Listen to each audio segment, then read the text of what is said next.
Welcome to the class Supply Chain Management Introduction. We are going to start very important topics of supply chain analytics.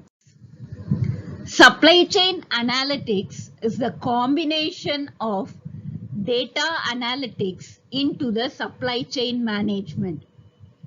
Supply chain management, we all know, is the most important aspects of business nowadays. Some of the popular companies like Walmart and Dell are well known because of their supply chain competence. Supply chain management provides competitive advantage to a particular organization.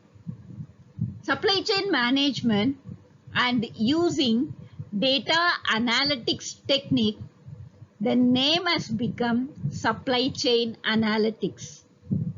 So in this lecture, we will have some introduction of applications of data science in the supply chain and how the supply chain is working in various organizations.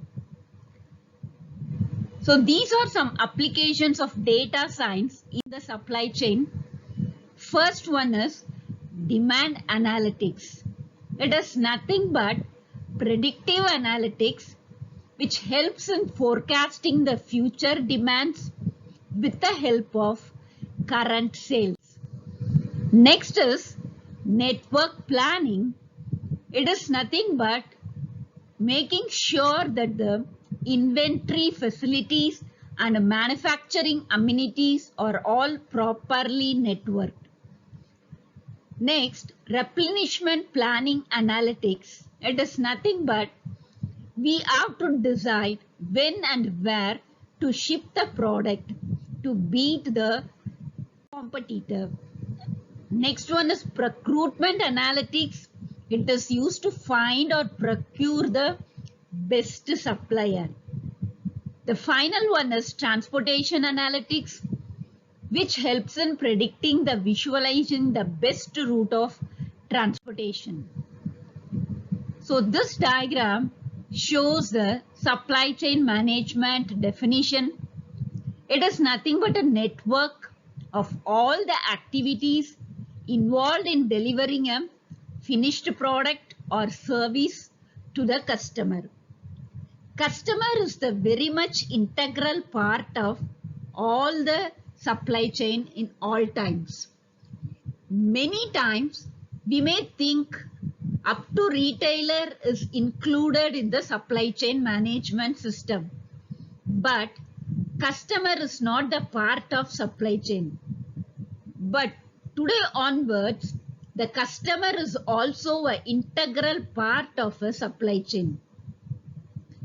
So this diagram shows the supply chain network or a supply chain management system. So it includes supplier, manufacturer, distributor, retailer and the customer. So customer is very much included or integral part of the supply chain nowadays.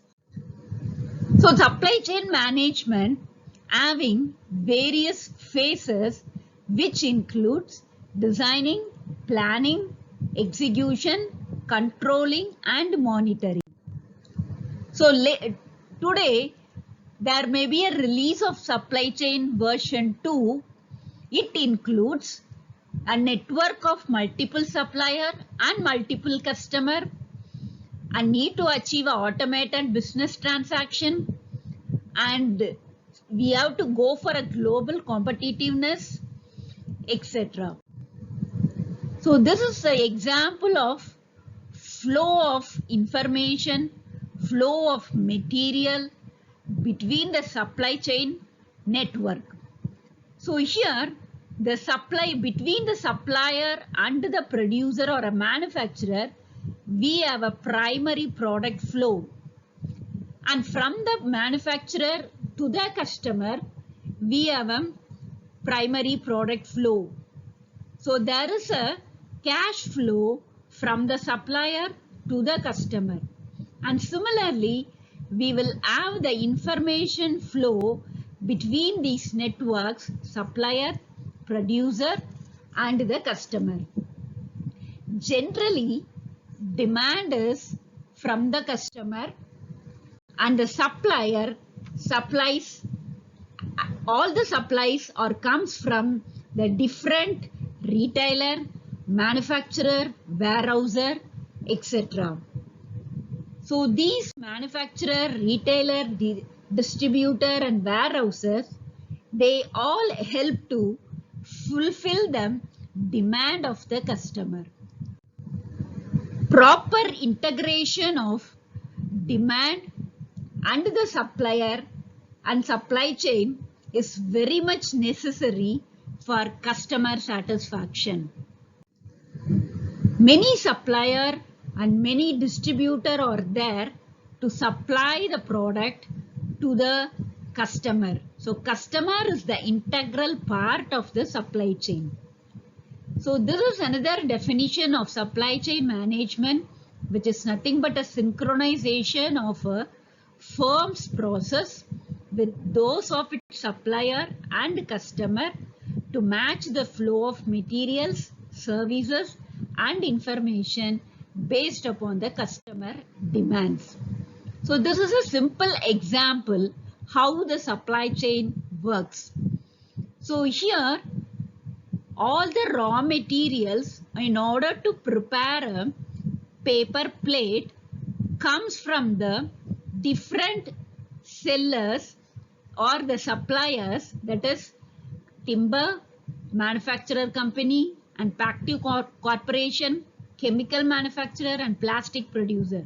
And all these suppliers are supplying their raw materials to the manufacturing company, that is Procter and Gamble, and there the product is manufactured, and from the manufacturer it is delivered to the warehouser. In this example, Walmart, or you can go for any third party warehousing, and then it is distributed to the local retailer, and finally it is delivered to the customer. So many supplier and many of the distributor are there in the network. They are making a very effective network of supply chain. So when you look at this diagram, this is more like a network. So it is called as supply chain network. So supply chain network is more appropriate than a simple supply chain management system. So these are all the material flow between the customer to the supplier. So the logistic is divided into a inbound logistic and outbound logistic.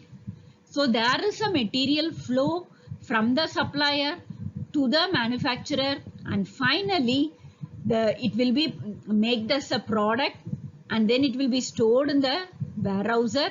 Finally it is delivered to the customer.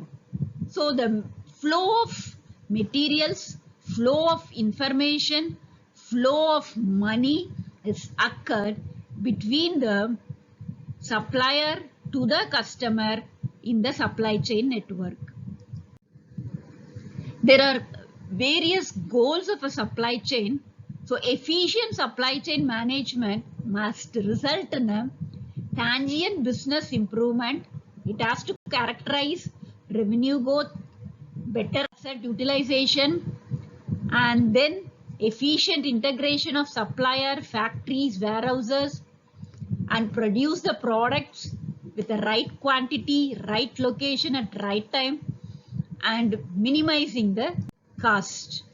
So these are all the different components which we have already seen, that is supplier, manufacturer, warehouser, retailer, and the consumer or the customer. And some of the advantages are listed here.